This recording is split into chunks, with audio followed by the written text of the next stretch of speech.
Okay, hi. My name's Lindsay, and I am a coach. My coaching practice is Coaching Life Alchemy.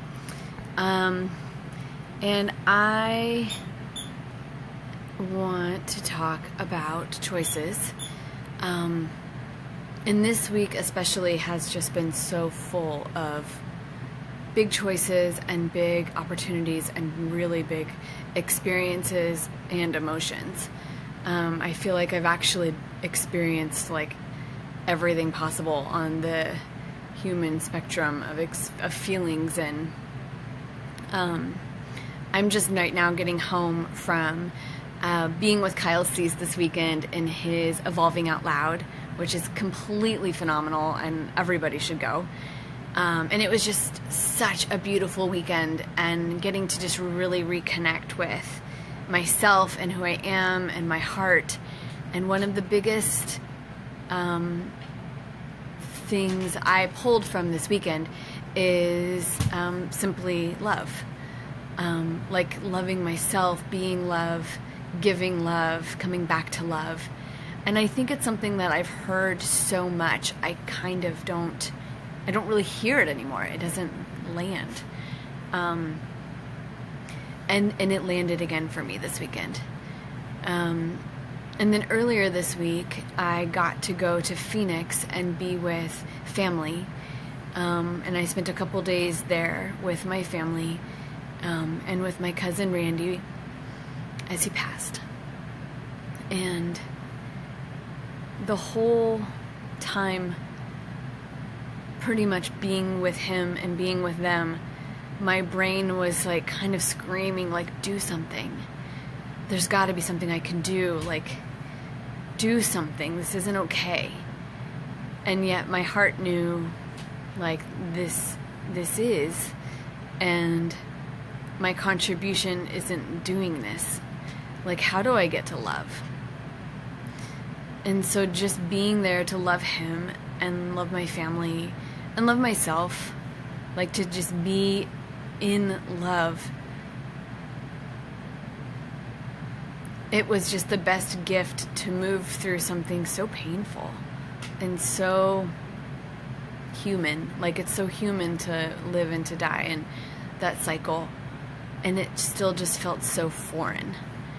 But being in love, that was comfortable. Like, that was vibrant. That felt, there was energy in it, and it felt like safe and warm, and that's all that there was. That was all there was to be or do or give or have. And I mean, I think I can always create those reminders from lots of different situations, and so poignant to create such a big reminder of love from something so sad of losing someone I love, and also to get a reminder from love from being at like a massive weekend full of transformation and joy and excitement and dreams and passion, like two sides of the same coin, but both pointing towards the exact same lesson. And when I look at how I kind of spend my day-to-day lately, I spend a lot of time really hard on myself, especially around a lot of things, honestly. But one easy one to just poke at is around growing my business. Because while I love coaching, and I'm really good at coaching, and I love people, it turns out I don't love marketing, and I don't know anything about it. And I get so, like, evil to myself about all these things that I don't know, but I also don't have any reason to know. And I was just thinking about, I have a little niece, Daisy, and she just turned, 9 months old? 9 months old? 9 months old. And she's like right on the cusp of crawling, which is soon going to turn into sprinting, I'm sure. And I can just see she's like almost right there, and every ounce of her really wants to crawl and walk and run and like rule the world. But right now she still can't. And none of us, like, my family is not, we're not like, Daisy, what's wrong with you? Like, you should do this. You're doing this so poorly. Like, you're stupid. Like, no one would ever talk to a child like that. Like, there's not any actual problem with her. She just hasn't gotten to that part yet. And it's easy for me to see that in her and love her in her process. And then when I look at myself, like, why am I different? I've never started a business before. And even if I had, I've never started a coaching business before. I haven't done this before. Why do I have so much expectation that I should know what I'm doing? And then when I don't, why am I so hard on myself for not being able to do things that I've never learned how to do? And in all of the harshness, it's actually just like a really, really clever way to miss the whole opportunity.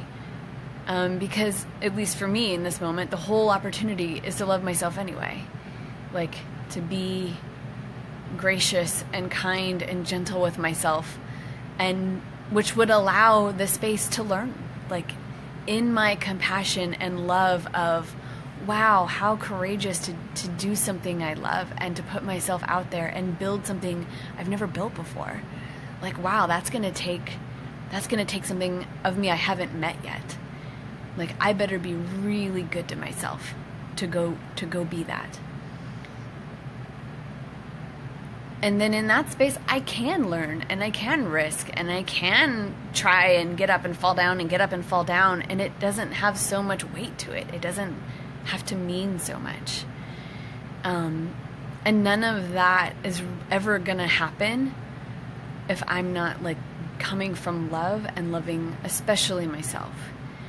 And on the flip side, I could be really crappy to myself and I could power through it and I could do all those things. But I, in the end, wouldn't then be the coach that I want to be to love people as they are walking through their dreams and their fears and what they want. Because when I coach people, I'm all about like how great they are and being gentle. It just hasn't really hit me like, oh, me too. Yeah. So really,